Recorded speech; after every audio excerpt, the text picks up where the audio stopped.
Hi hello friends, இது உங்கள் Arjuna friends study circle. இன்னைக்கு நம்ம என்ன பார்க்க போறோம்னா, தினம் ஒரு தகவல் சீரிஸ்க்கு கீழே முகலாயர்களுடைய அமைச்சரவையை பற்றி தாங்க பார்க்க போகிறோம்.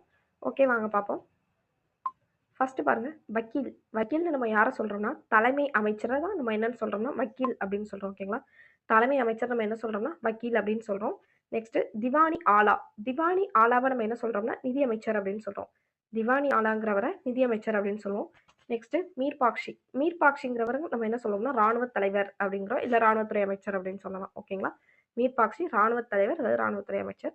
நெக்ஸ்ட் சதர் உஸ் சுதூர். இவரை நம்ம என்ன சொல்றோம்னா சமயத்துறை அமைச்சர் அப்படின்னு சொல்றோம். ஓகேங்களா, சதார் உஸ் சுதூர் அப்படிங்கிறவர் நம்ம என்ன சொல்றோம்னா சமயத்துறை அமைச்சர் அப்படின்னு சொல்றோம். நெக்ஸ்ட் கான் இ சாமன் அப்படிங்கிறவரை நம்ம என்ன சொல்றோம்னா உயர் அரண்மனை அலுவலர் அப்படின்னு சொல்லுவோம். கான் இ சாமன் அப்படிங்கிறவரை நம்ம என்ன சொல்றோம்னா உயர் அரண்மனை அலுவலர். நெக்ஸ்ட் தலைமை காசி. தலைமை காசிங்கிறவர் நம்ம என்ன சொல்றோம்னா தலைமை நீதிபதி. ஓகேங்களா, தலைமை காசிங்கிறவர் என்ன சொல்றோம்னா தலைமை நீதிபதி அப்படின்னு சொல்றோம். நெக்ஸ்ட் தரோகா இ தாக் சவுக்கி. தரோகா இ தாக் சவுக்கி. இவரை நம்ம என்னன்னு சொல்றோம்னா ஒற்றர் துறை தலைவரை சொல்றோம். ஓகேங்களா, இவரை நம்ம என்னன்னு சொல்றோம்னா ஒற்றர் துறை தலைவர். இந்த நாளும் நீங்க என்ன பார்த்துருப்பீங்கன்னா முகலாயர்கள் இதுல படிச்சிருக்கவே மாட்டீங்க. ஓகேங்களா, ஏன்னா இது வந்து எத்திக்ஸ் புக்ல இருக்குது. ஓகேங்களா, ஸோ நல்லா நோட் பண்ணிக்கோங்க. தரோகா இ தாக் சவுக்கி அப்படின்னா ஒற்றர் துறை தலைவர். மீர் ஐ அடிஸ் அப்படின்னா பீரங்கி படை தலைவர். மீர் ஐ அடிஸ் அப்படின்னா பீரங்கி படை தலைவர். நெக்ஸ்ட் மீர் பார். பார் அப்படின்னா என்னது காடுகளின் பொறுப்பாளர்.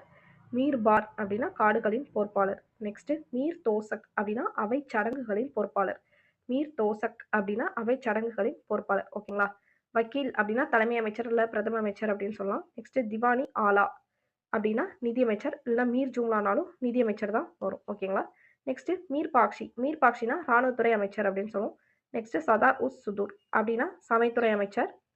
கான் சமான் அப்படின்னா உயர் அரண்மனை அலுவலர், இல்லைன்னா நம்ம அரண்மனை நிர்வாக தலைவர் அப்படின்னு படிச்சிருப்போம். ஓகேங்களா, நெக்ஸ்ட் தலைமை காசினா தலைமை நீதிபதி. இது உங்களுக்கு 12th புக்கு 7th புக்கில் தலைமை நீதிபதிக்கு வேற இது கொடுத்துருப்பாங்க, நியாயதீஸ் அப்படின்ட்டு. ஓகேங்களா, இது வந்து எதில் கொடுத்துருக்காங்கன்னா எத்திக்ஸ் புக்கில் தலைமை காசி. நம்ம வித்தியாசமாக இருக்கிறதா படிச்சுக்கணும், மேக்ஸிமம் இப்படி தான் கேட்குறாங்க. ஓகேங்களா, நெக்ஸ்ட் தரோகா இ தாக் சவுக்கி அப்படிங்கிறது என்னன்னா ஒற்றர் துறை தலைவர்.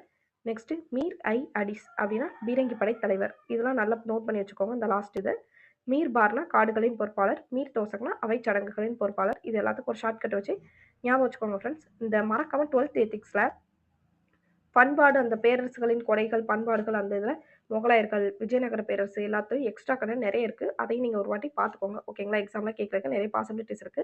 மறக்காம நம்ம சேனலை சப்ஸ்கிரைப் பண்ணிக்கோங்க. உங்களுக்கு வீடியோ பிடிச்சினா லைக் பண்ணுங்க. நம்ம சேனல்ல பாலிட்டி கிளாஸ், ஹிஸ்ட்ரி கிளாஸ் எல்லாம் போட்டிருக்கோம், மறக்காம பாருங்க. வேற என்ன கிளாஸ் வேணும்னு மறக்காம கமெண்ட் பண்ணுங்க. ஓகே, பாய், தேங்க்யூ.